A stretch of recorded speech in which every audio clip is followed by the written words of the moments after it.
Welcome to Improving Your Essay Writing Skills, brought to you by the Student Development and Study Skills Workshop Programme. This is a bite-sized workshop designed to help you through the essentials of this topic. This video workshop will help you to identify the component parts of an effective essay, understand how to balance your arguments.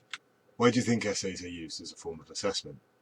It helps you to gain further understanding of the subject, teach thinking, critical, analytical skills, demonstrates writing and communication skills, and it's an opportunity to provide feedback and to motivate.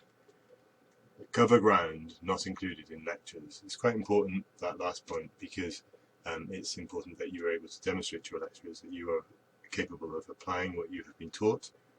Your purpose in an essay or a study is not to pursue the vast area, it's to focus upon a specific point. It's all about balance. The secret of writing a good essay lies in the ability to balance your subject knowledge, to answer the question, that is, and your essay writing skills, to be able to express the answer clearly. Characteristics of an effective essay are flowing, continuous pieces of writing that contain a beginning, middle and an end, principally rely on the evaluation of past research and the ideas of others. Generally, an essay will contain no reflection on the research process, and generally will contain no headings, numbering, tables or appendices. An essay is not this, that's more of a report. An essay is rather like this, long tracks of prose, sentences and paragraphs arranged as shown on the screen. Imagine your essay into sections: the title, the introduction, the main body and the conclusion. Where would you begin? Take your time to analyse what the task is asking you. Take time to analyse what the task should be. If it's a brief you receive from your lecturer, that task will be straightforward. If it's a brief that you have to devise yourself, make sure you know what that objective is. Pick the title to bits, as the phrase could be. Really attack it, go for it, investigate it, analyse it, look at it from multiple angles and perspectives and see what you can achieve. What is the central question? Are there sub-themes? Take your time to interpret the question, have a clear idea about what is relevant, and this saves time in the long run. There are 5 stages of essay writing. 1. Question interpretation. 2. Research. 3. Planning. 4. Writing. And 5. Revision. Make sure that you're aware of the following: irrelevance, limitations, evidence and examples that are limited, poor structures, lack of flow, inconsistency and critical argument. The last one is quite a common one, because they're all known, certainly they occur frequently, but inconsistency in critical argument is quite a common problem, because consistency can be achieved in a paragraph or two or a sentence or two, but a consistent approach to maintenance of a critical argument is quite a skill that takes time to acquire. Look for and underline what you consider to be the key concepts in the following example. Authority is merely the possession of power. Discuss. Authority is merely the possession of power. Discuss. This question is about power and authority and the relationship between them. Ask questions about how these words are used. Think of examples where both of these concepts arise. Authority figures, bodies, police, teachers, parents, courts or government. Power and influence to get you to do what you might not want to do. Prevent you breaking the law, impinging upon the rights of others. Discuss is the process word. This informs you of how the marker wants you to approach the question. Other examples: evaluate, analyse, assess, compare and contrast. So, the introduction. This is what you would deal with. It should be 10% of approximately of the overall essay length. Refer to and interpret the title to provide a focus using your own words, and you will explain what you're going to do, how you intend to tackle the question and why, what exactly is the rationale. Set the context and background, introduce issues and any controversy surrounding those issues. Not too much detail, save this for the main body. Discuss the link between alcohol and drugs and domestic abuse. Here is an example. I will not read it all, I will read the first line and then the last few lines. Domestic violence is a criminal offence that has, in recent years, attained a higher profile in British society, perhaps a little bit more. 1/4 of all reported crimes in the United Kingdom are related to incidents involving domestic violence. Giddens 06, page 215. Discuss the link between alcohol and drugs and domestic abuse. Take your time to read the paragraphs on this slide. Can you see where the title has been interpreted and referred to? Can you see how the writer intends to answer the question? Can you see the context and how it's been set? Can you see where the issues have been highlighted? You can also define your terms. Closed definitions and concepts. Dictionary definable has a set meaning. Example, what is COPD? What is an accountant? And what is plagiarism? They are closed questions, closed concepts that are easy to seek answers for. However, essays and life generally isn't like that, always. Open definition and concepts are quite common. It can't be pinned down easily. Meaning changes over time, different cultures, e.g., what is freedom, what is power, and what is authority. The main body. This should be 75% of the total word count. It's guided by an introduction. It's linear in its structure, moving from A to B to C and to D using paragraphs. A to B to C to D are the potential topics that you might discuss. It presents evidence and arguments within the main body, and the main body critically weighs up the evidence on those arguments. Paragraphing. The main idea of each paragraph is usually expressed by one sentence, the main or topic sentence.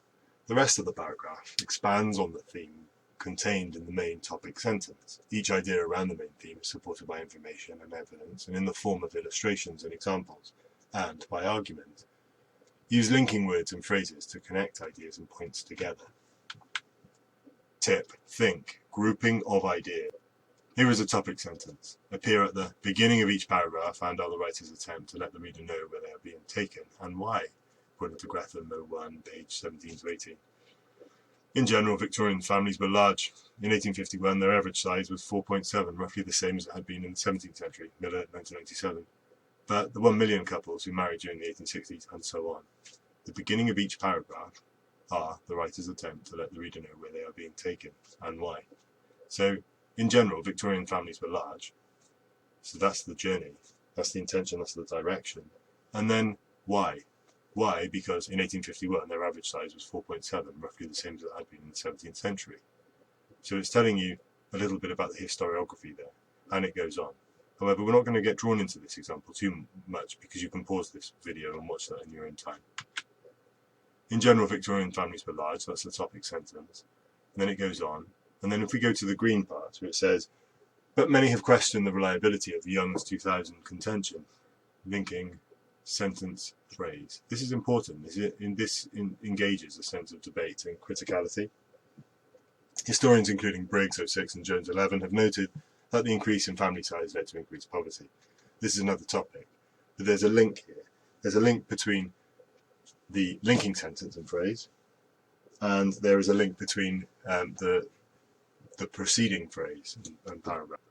Essays are made up of description, analysis, and evaluation.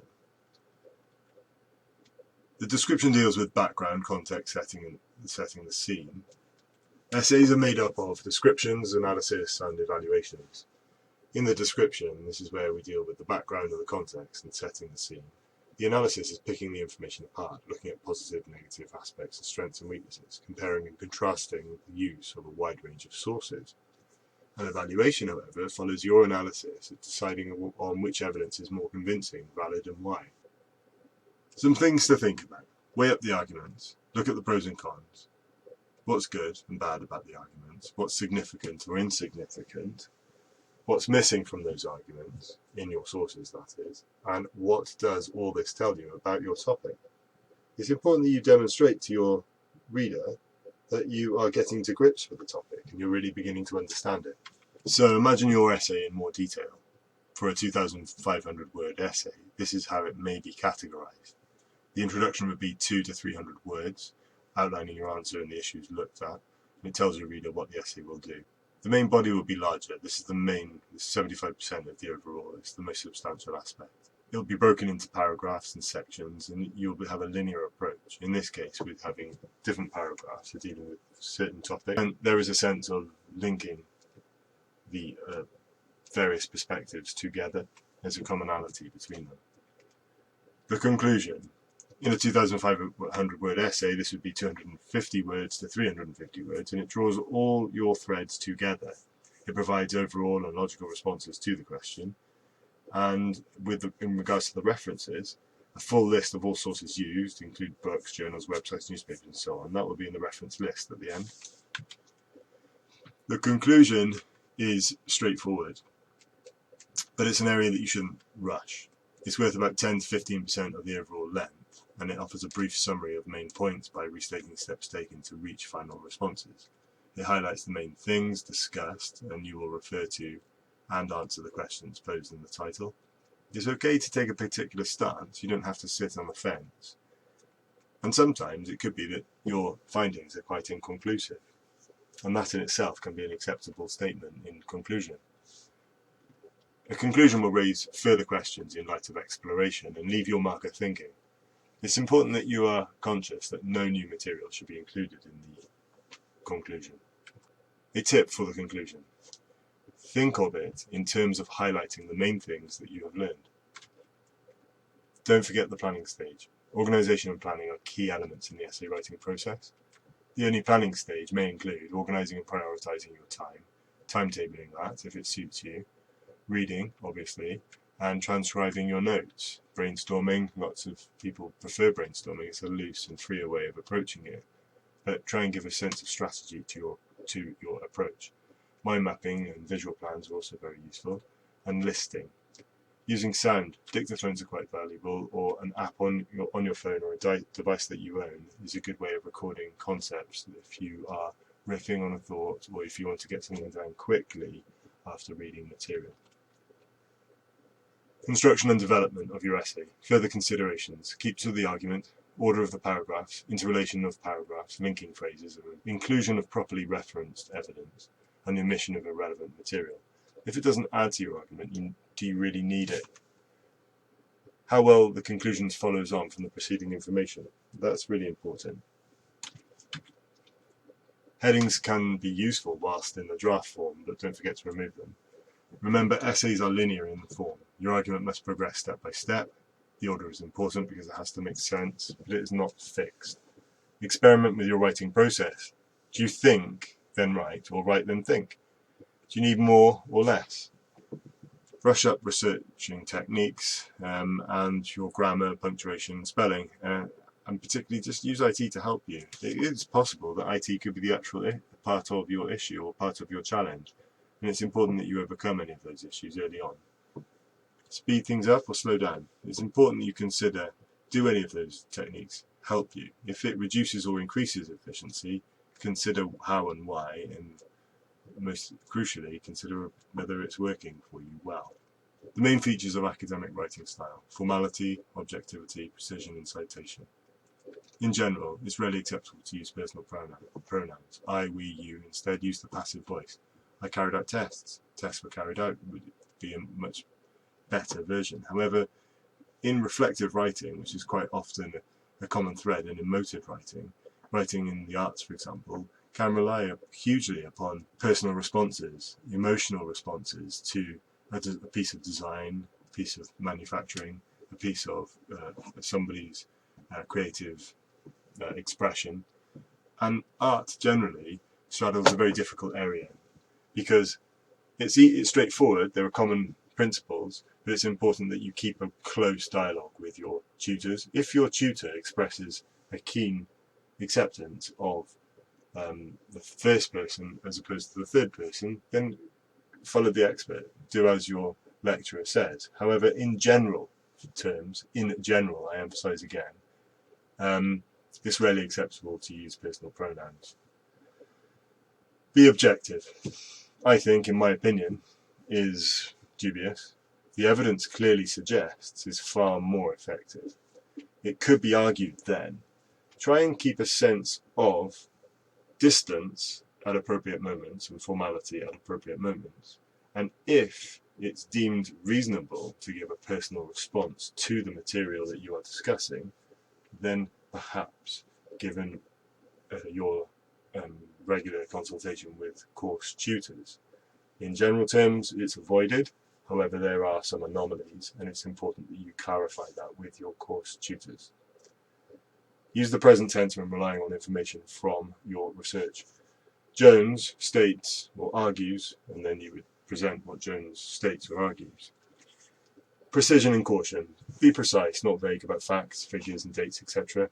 Around 20 students replied. That's not really particularly useful.